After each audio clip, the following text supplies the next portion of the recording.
You could be replaced, you could be laid off any day. I just didn't know what's the meaning of the work that I was doing. Most challenging definitely is talking with my parents.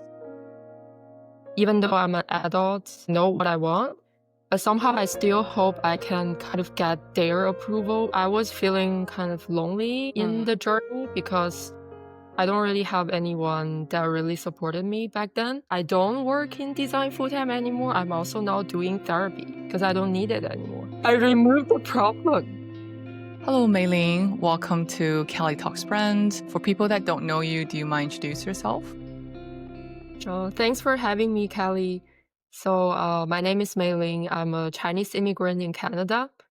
And currently, I'm going through a career transition from UX design to teaching Chinese. And I also have a YouTube channel where I share daily life vlogs to teach Chinese. It's a channel that I've been building in the past 3 years. Today, I'm happy to be here to share my story. I'm curious, what made you started the YouTube channel teaching other people Chinese? Yeah, I think that was not expected. A few years ago, like I thought about having a YouTube channel to challenge Mm-hmm. myself. I didn't know like what I want to actually talk about. Mm-hmm. But I think back maybe like about 3 years ago when I was in Vancouver. So I just moved to Vancouver during COVID and I was working remote. So, it was very lonely for me where there was a lot of stress at work and I couldn't really go out to make friends during COVID time.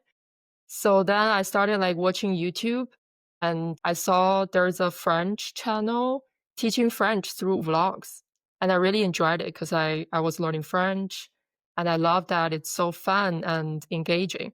So then I Mm-hmm. just thought about, oh, okay, why not create a Chinese YouTube channel to teach Chinese in the same way? And then I think initially it was an experiment. So once I had that idea on the same day, I just used my phone and I did a apartment tour in Chinese. So it was very easy and very quick. And I really enjoyed it. So yeah, and then I just kept working on it until now. It's been almost 3 years. And did that first video got a lot of views? A lot of like people saying, "Oh, I love your video." I don't remember much, but I think after I posted, probably got 100 views or so. The Mm-hmm. very first video, I think I got maybe like one or two comments in the beginning. But I find that in the beginning, I didn't really care about how many views. I just felt very happy to create. Mm-hmm. And if there like sometimes there was one comment, it already made me very happy. So I think I just really enjoyed the creating content. And I Mm-hmm. didn't really think about, oh, the view is too low or there's not much subscriber. Yeah, that's not something that I thought about too much at the beginning. Yeah, because at the time you still had your full-time job, right? You kind of doing the YouTube on the side. And how often were you posting at the time? Yeah. So that's right. I was working full time at that time. And like I said, it was stressful for me. So I didn't really enjoy it. And in a way, that YouTube channel was like a creative outlet for me. So it was more like a hobby. And I think I managed to post about once every month. Ideally, you should post like every week. That's ideally, not everyone does that. Yeah, yeah, yeah. But when I was working full time, I found it really challenging to post every week. But somehow I managed to do it every month. So I didn't give up. I just do it less frequently. And then Mhm. I think as time went by, it started growing more. Yeah, I think starting from about a year ago, I started treating it more seriously and thought about, actually transition to teaching Chinese and make this YouTube channel a very important part of this business that I have. Yeah, you mentioned that you didn't find a lot of joy in your job that you're doing, and then you wanted to have a creative outlet on YouTube. I know your job before was user experience designer. Yep, It sounds exactly. like it's a very creative job.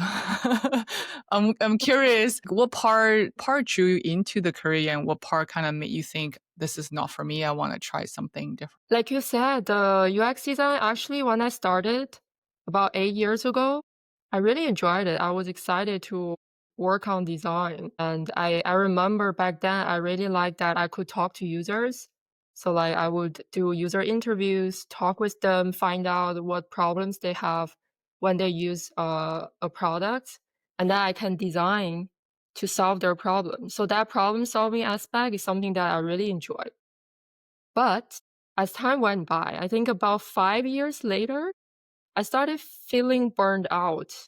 And I think there's a lot of reasons. The main reasons, first one is that I find at some of the companies I worked at, there was always a lot of changes. So for example, I think I joined a company and then in 3 months, they moved me to 3 different projects. So I was working pretty much like one project in a month and didn't really get to see any of the project gets delivered. I mean, not gets like released to the users. So yeah, I think gradually over time, I just felt that a lot of my creation, like a lot of design that I created, didn't really have an impact to users. So that was very frustrating for me, you know, because I Mm. the main reason that I want to do UX design is I want to solve problems for people. But when I see whatever I designed didn't really, you know, make a difference, so that really affected me a lot.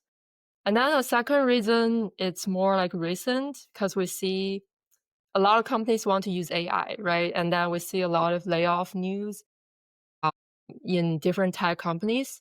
So when I worked in a previous company, I mean, I didn't get laid off, but I did see my colleagues getting laid off. And it's also making me feel the career is not really stable anymore. It's kind of anxious to work in this field because you could be replaced, you could be laid off any day.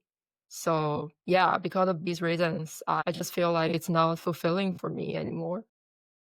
Yeah, it was kind of similar to what I thought. I mean, I went into landscape architecture loving design. I wanted to be a designer, Yeah. an architect. After 3 years in UBC, taking the master program and working 2 years, yeah, like I think what designer imagine the real world is very different from the reality. Of course, depends on the culture.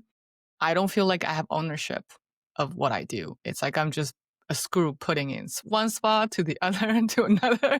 Like I don't have a say of how the direction goes in terms of the final delivery. Sometimes I interact with the manager from the other side, architect.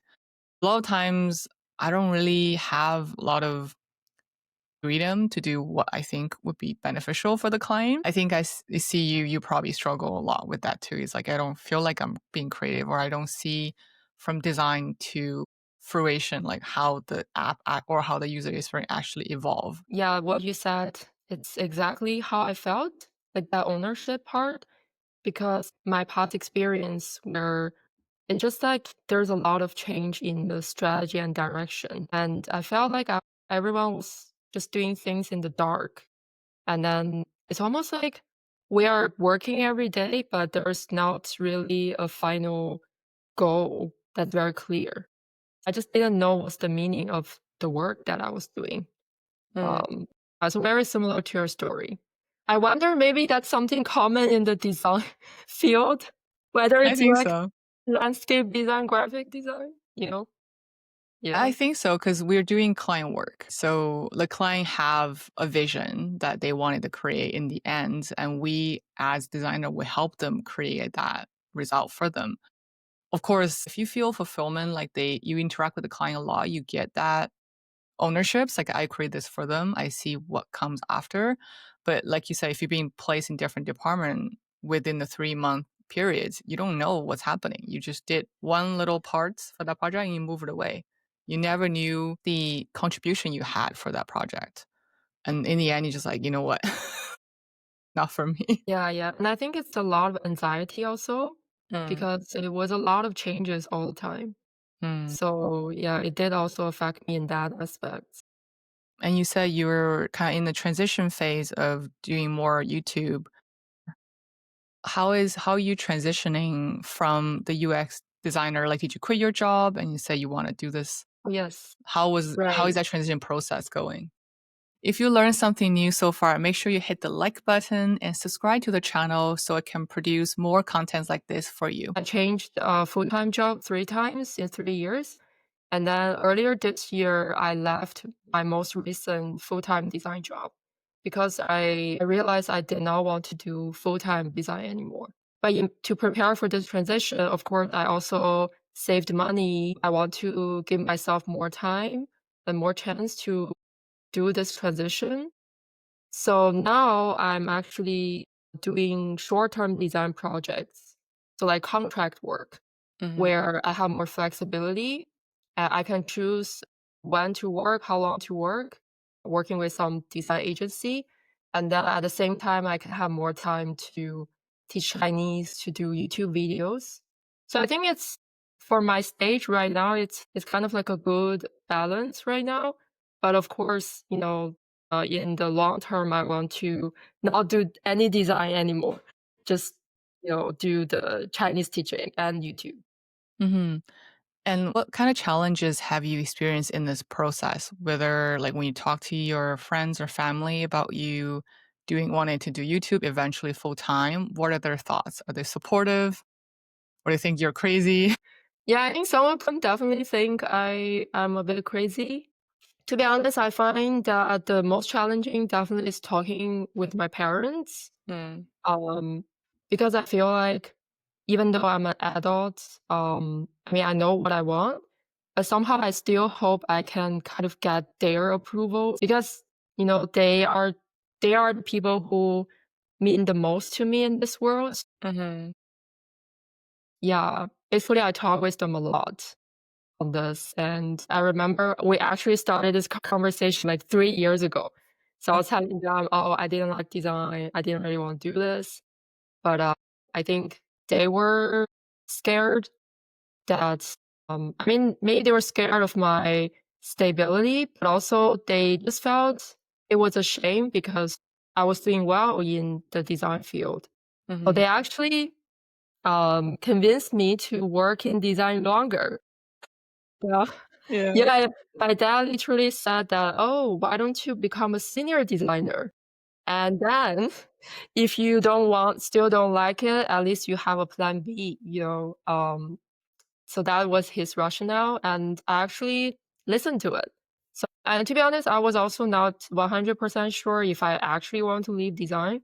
So over the 3 years, I changed companies. I also became a senior designer. After all of these, in the end, I'm more than, like, clear I'm more clear than before that I actually really don't want to do this anymore. Mhm. I just kept telling them how I felt, and I also showed them, I saved money and I'm able to find short-term design contract. It's an ongoing conversation, but this time I don't think I want to go back to design. Yeah.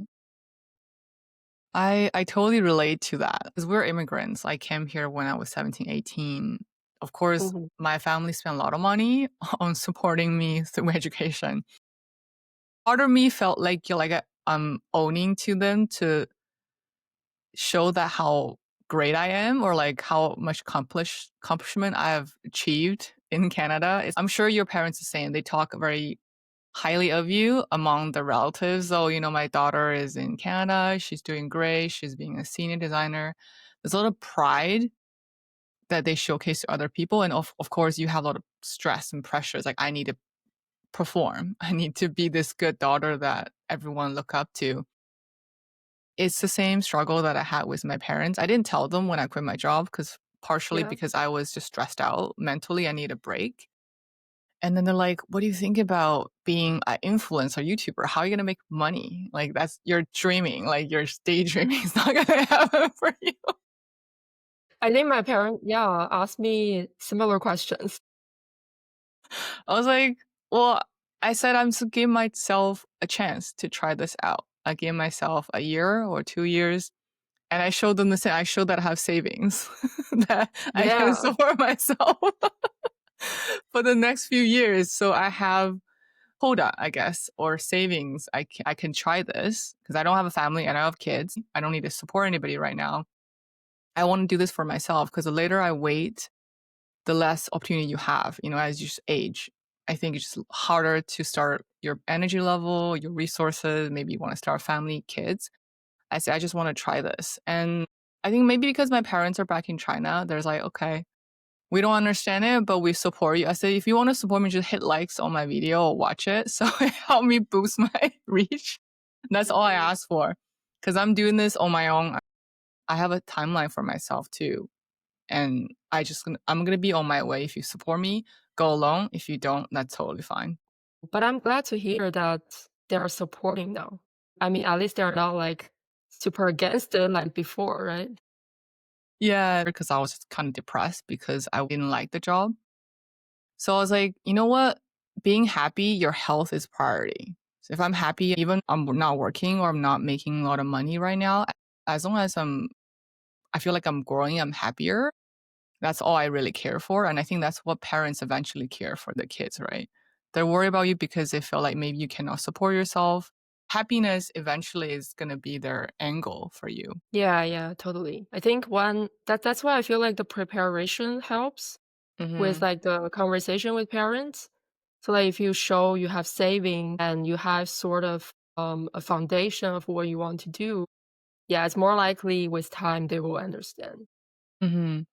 And what about your, I guess, your partner or your friends around you? What are their thoughts? I think to be honest, I care less about how they think. That's Less good. about how they think than my parents. Yeah. But I think there was maybe some friends who asked me some questions where I felt a bit weird. For example, like maybe some of my friends, so I told them, oh, I left a full-time job and I want to try this teaching Chinese and content creation.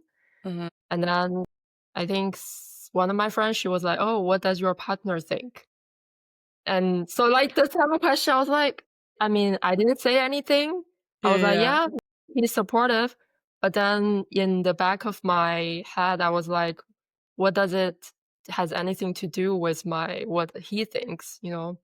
Hmm. Um, to be honest, I feel like for friends, I don't really care too much about what they think. It's mainly Hmm. just my parents. I mean, I'm trying my best to get their support, and also I think with time, I'm beginning to believe in myself more. It's very important to believe in yourself, which is something Hmm. that I didn't really do in the past.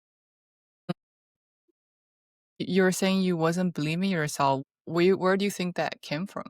To be honest, it's really like I didn't find anyone who really supported me. Like I Uh, said, my parents were not that supportive. My partner was also in the beginning not that supportive. I think all of them they thought that I had a good job. It was stable, it had good pay. So everything, they're like, why do you want to change? Right. So I think I was feeling kind of lonely in mm, the journey because I don't really have anyone that really supported me back then. I feel like that's a big reason why I didn't believe in myself. mm. But now as I got older and 3 years later. yeah, I was like, okay, whatever. I really have to do this. Otherwise, I feel like I'm just gonna live in anxiety doing design. 'Cause the most recent job, I literally felt very anxious before some of the meetings, and I felt it was starting to affect my health, mental Hmm. health, physical health. I think that was a really strong sign for me to not do this anymore. Was that turning point? You feel like the meetings are affecting your body, your health? Yeah, I think so, right? Because before that, I was just feeling irritated at work or not happy, but it was not to the point where I felt so anxious to like sometimes I would feel headache, a lot of headache Hmm. at work, or I would feel like nauseous. So yeah, I think these are like strong signals for me. Hmm. Were you kind of seeking help, either as counseling or therapy in the process? Yeah, I was doing counseling. It's also like a benefit from the company. Hmm. It's like reimbursed. So that's another thing. Like the thing I find with counseling is like it can help you find some ways to cope with your stress, but it doesn't solve the root cause. Like, the Mhm. root cause is the job, right? So, I feel like even though I can use different techniques, maybe I do meditation, I do different hobbies, you can make yourself feel better. But in the Mhm. end, it's still not solving the problem for me, which is the career that I no longer enjoy. Mhm. So, yeah. And now I don't work in design full time anymore. I'm also now doing therapy because I don't need it anymore. I removed the problem, you know what I mean? Yeah, I totally agree. Like June, when I started counseling, because I was going through the yoga teaching course, and the school itself offers free counseling. I'm kind of just like recovering from previous job situation, and once I finished the yoga teacher course, I don't need counseling anymore. I mean, I probably still could de-stress myself going out for walks, doing yoga, but like you said, the source of the stress is gone. So you're not always being triggered every single day. You don't need counseling every week either. Yeah, yeah, exactly. I think that's the main part. Get rid of the source, The the root source. cause. I know. And what was there like specific things or event that happened that made you decide this is the moment I'm gonna quit? I think, yeah, like the most recent job, I was feeling very anxious, so that was a strong signal. And then I remember for like 2 months, I was really hesitating, debating like whether I should leave and when to leave. And Yeah. then I took like a 2 weeks vacation in Mhm. Cancun, Mexico. And then Mhm. actually my parents were visiting me, so we went together. And it was really nice, sunshine, beach, very relaxing.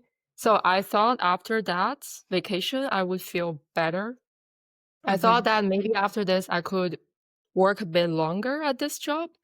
But after I came back to the job, actually, I felt worse. I felt like I still had to come back to do this. Nothing changed. I was feeling stuck in a way. I think that's the last moment that I really decided to leave soon. I think after that vacation, in about 2, 3 weeks, I just told the company that I was gonna quit. Mhm. And I actually think having a break help you think a lot better. Like that 2-week break is you're not at work, Oh, you have just mental space to either evaluate or replay what happened for the last little while. For me, yeah. I took a medical leave, so I don't have to do work. Of course, the anxiety, the stress is still sizzling in the background, but at least I'm not exposing to it every single day. Then, like you said, you thought it would get better, but it got worse. That probably confirmed your decisions. Like I probably should not stay full time here. Yeah, yeah. I also felt that like a vacation where you are far away from the work environment, it Mhm. kind of makes you look at the work problem more clearly also. Mm. Because you are like kind of from a third person's perspective looking at the environment you are in, what you are doing day to day. Yeah, Mhm. like you said, it helps a lot to reflect. And then you realize, oh, this problem is huge. Like you've been ignoring it for the last 3 years, trying to make this Mhm. work. I think that was the moment that I really made the decision. Mhm. And after you quit the job, you say you're kind of taking freelance design work and working on YouTube. What is your plan for the next year for your YouTube channel? Yeah, totally. So, I mean, I definitely want to be consistent because Mm. one of my challenges in the past was that I was doing YouTube while working full time. So of Mm. course, I wasn't able to make videos as often as I want. So yeah, I definitely want to post more frequently, be consistent, and engage with my audience. I also want to treat YouTube as a marketing channel for myself. Mhm. So to promote digital products I have, to promote one-on-one Chinese lessons or any other offering that I have, so I can use it to generate more revenue for myself. Mhm. So yeah, I think there's a lot of work that I need to do for Yeah, sure. YouTube is a full-time job. Like you gotta Yeah. every day you're thinking, oh, what am I doing? The scripting, the video, the video, and then the editing and the posting. all that. Yeah, right. I think it's a lot more work than people thought. Some YouTubers that mention that they say don't quit your job, just do this on the side. And if you're making enough income, then do this full time. If you're working at a high stress job, like designer job, you're mentally stressed every day. Coming home, you don't have the capacity to do any design, like creative work, like YouTube. I feel that's for me. That's why you said you wanted to quit your job and then doing this more seriously. I do find, yeah, if you are in a stressful job, you don't have much energy. At the same time, I feel like if you have a savings, Mm, which I find it helpful. I also don't think it's good to just quit without any savings or backup.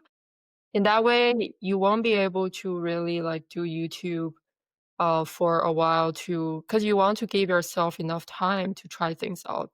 mhm, So yeah, I think ideally it's basically you work at a full-time job. Maybe find a job that's not too stressful. So you have some time, you can start building the YouTube channel or whatever you want to do for 1 to 2 years. mhm, And then as it grows a bit more, you can like leave. But not everyone is in a not stressful job, right? So the other way would be like, oh, it's too stressful for you then, but you have some savings. So you mhm. can give yourself enough time to try things out. How much saving would you recommend people to have? Like 6 months, a year, a few years? I think it depends on what you do, but to be honest, when you work for yourself, whether it's YouTube or any other business you want to try, it's really not certain how long it will take. So Mhm, I would say at least 1 to 2 years savings. mhm, That's like the minimum. And if you can have like more than 2 years, that's even better. But I wouldn't leave a job to try things with less than a year. I think that's a little bit risky. Because mhm. then, let's say you only have 6 months and usually it's not enough time to see like growth or, enough revenue generating. I think at least 1 to 2 years. What is your favorite part of doing YouTube right now? What I really love is the feedback I got Mhm, from videos. So every time I post a video, I love reading the comments because I all my videos are to help people who are learning Chinese. So some of the comments would say, "Oh, your video is so helpful. It helps me prepare my Chinese exam," or it really helps me to learn daily life, real life Chinese. So I really like that. And I also remember so some of my videos is also like cooking videos where mhm. I share how I cook Chinese food, like Yeah. mapo tofu, egg fried rice while Uh-huh. teaching Chinese. And I remember one of the comments is from a Chinese Canadian girl. She told me she loves my video because it also helps her connect with her culture. So Mm, that's I true. find that's also very rewarding to hear. Yeah, I think this is what I'm looking for. I just really want to do things to help people, whether it's learn a language or is to help them think of a really good memory. Mhm, Something that I feel like I'm connected with people on a personal level. mhm. So that's what I enjoy the most about YouTube. Yeah, I totally relate to that. It's like in YouTube, I'm just recently starting to do the podcast. I'm more active on right now. 小红书 is a Chinese platform. Yeah. When I was sharing my burnout episode at work, I think a lot of people relate to that. I think in China, people are under a lot of stress at work too. So it's like, oh, you speak to my mind, or that's exactly how I felt.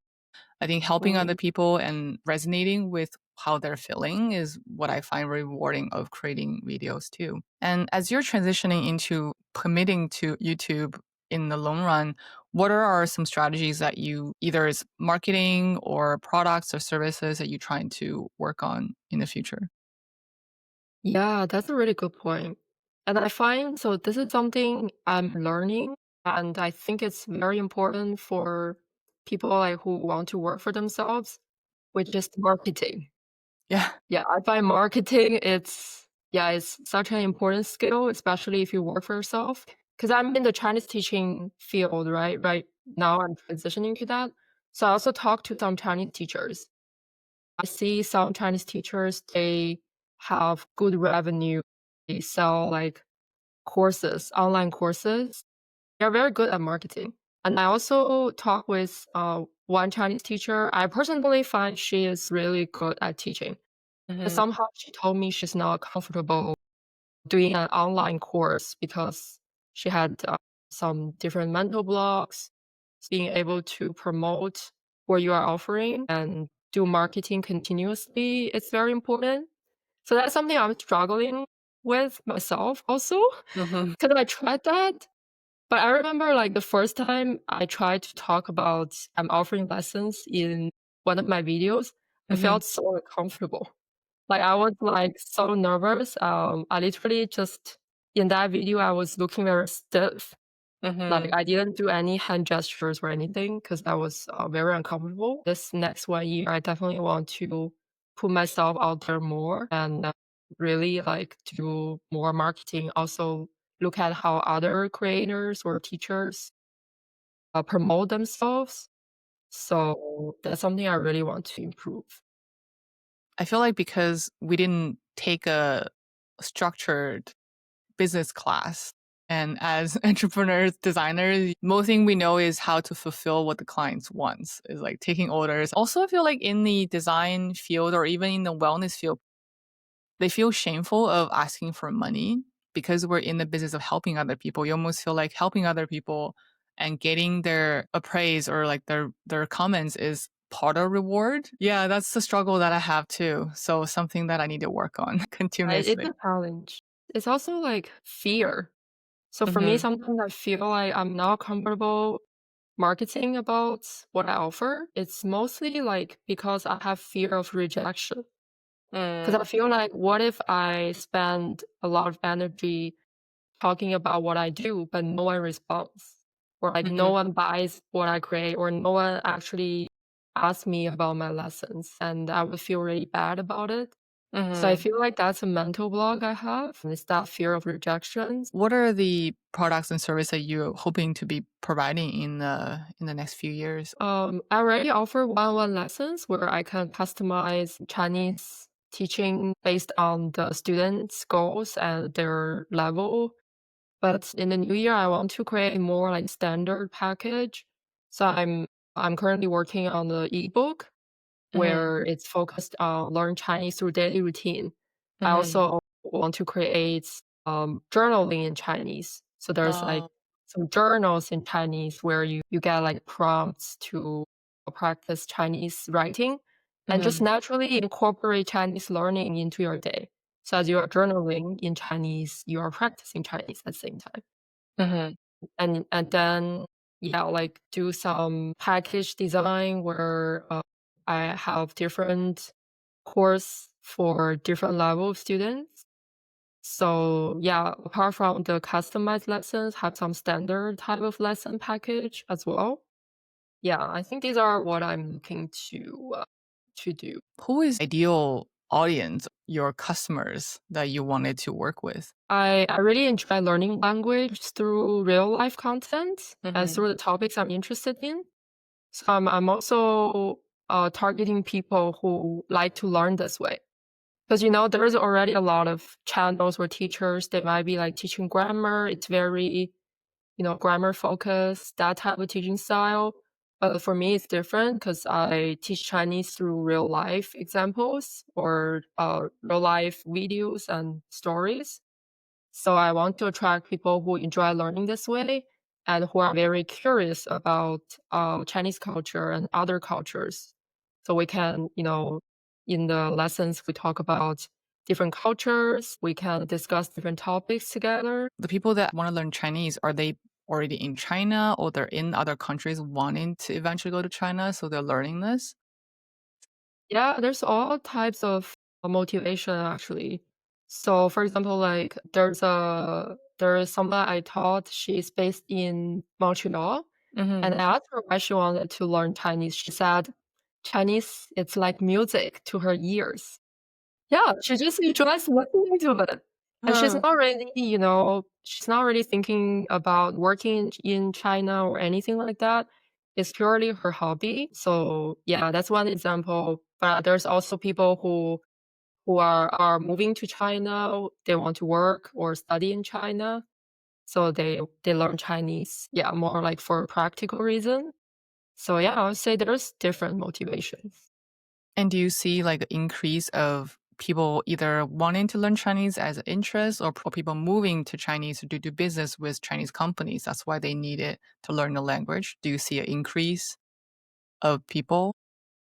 I would say I think, yeah, there's more interest in learning Chinese. So like starting from like the when the TikTok was going to be banned, a lot of people moving to Reno, Reno?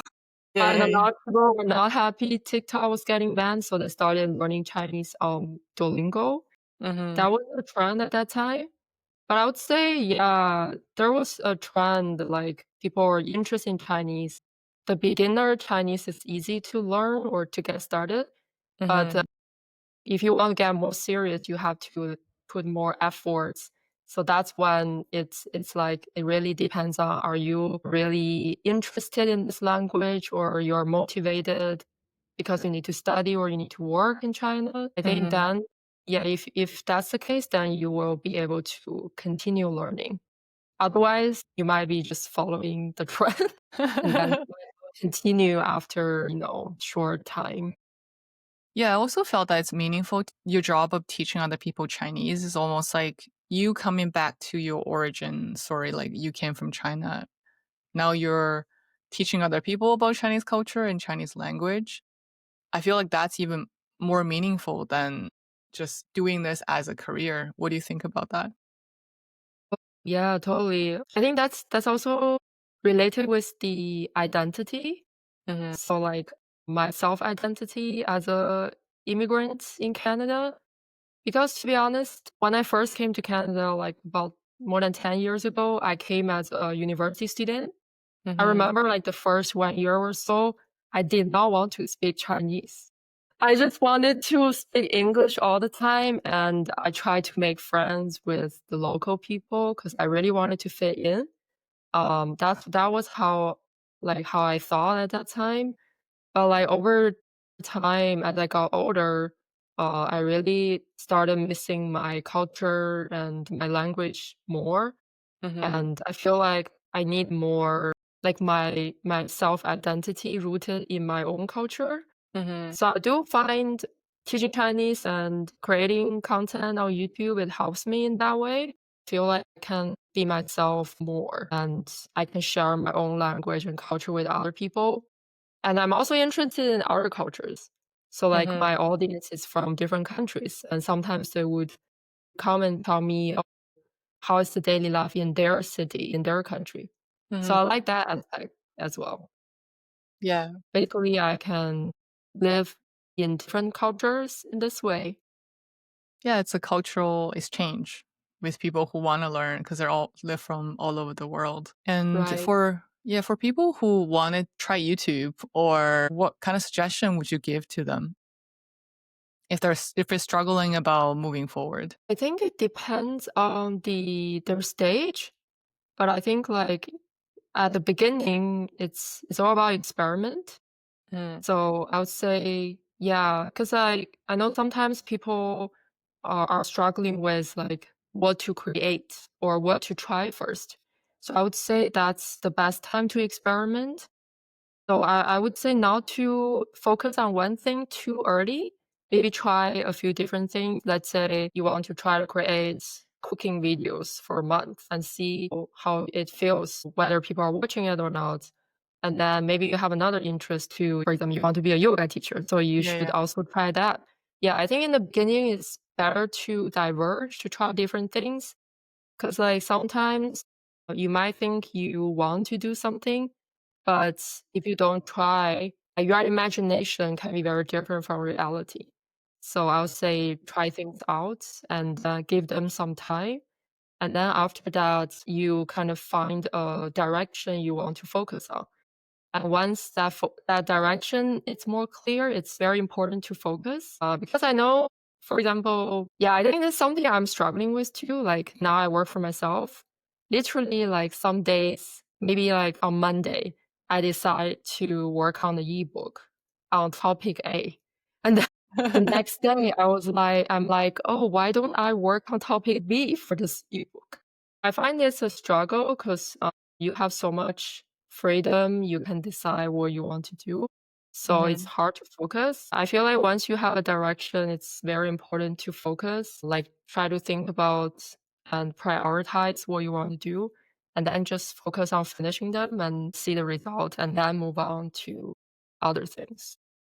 Yeah, I agree. It's a struggle for me too. It's like I have this topic I want to talk about. Do I write about it today or tomorrow? So I feel like having this podcast conversation is very helpful because I have one every week that's set, whether it's by myself or with other people. So I have a schedule. It doesn't matter when I do that. This has to be done on a Friday. It has to be posted on YouTube. Yeah, that's great. It's like you have a structure for yourself, Hmm. which this is something that happens every week. If people want to get in touch with you, how would they do that? Yeah, so I have the on my YouTube channel, which is A Cup of Chinese. Hmm. So yeah, definitely you can find me there. And I also have my email, which is mailing at acupofchinese.com. So yeah, if anyone wants to reach out, chat about career transition or just working for yourself or like teaching language, yeah, I'm happy to chat. Awesome. Thank you for sharing that. So we have this tradition in our podcast that the previous guest will ask the next guest a question. And the question from our last guest to you is if you don't like what you're doing currently, what do you look forward to in for the next episode or for the next stage? I feel like that's a lot of people might feel stuck, which I felt in my design career before as well. Hmm. And there is a book I recommend, which is called Design Your Life. Design your life? Okay. Yeah, I think, yeah, you definitely heard of it. So, yeah, I feel like that book is essentially using like design thinking to figure out what you want to do with your life. There's a lot of great exercises there. And yeah, I think a lot of people don't really know what they want to do. That's why they have like ideation. So you can brainstorm based on your interest, your childhood memory, or like how people talk about you. So it give you a lot of ideas to think about, oh, what I might be able to try out. And once you have a lot of ideas, you can prioritize and narrow down to a few that you want to start with. And yeah, I definitely think it's important to take action and try and experiment. So as you do things, you will figure out and find an answer eventually. Awesome. That's great. And what question do you want to give for our next guest? Yeah, so my question is around mindset. How do you overcome fear of uncertainty and Hmm. fear of failure when you work for yourself? Awesome. Well, thank you so much for coming today, Mei Ling. Thank you for having me.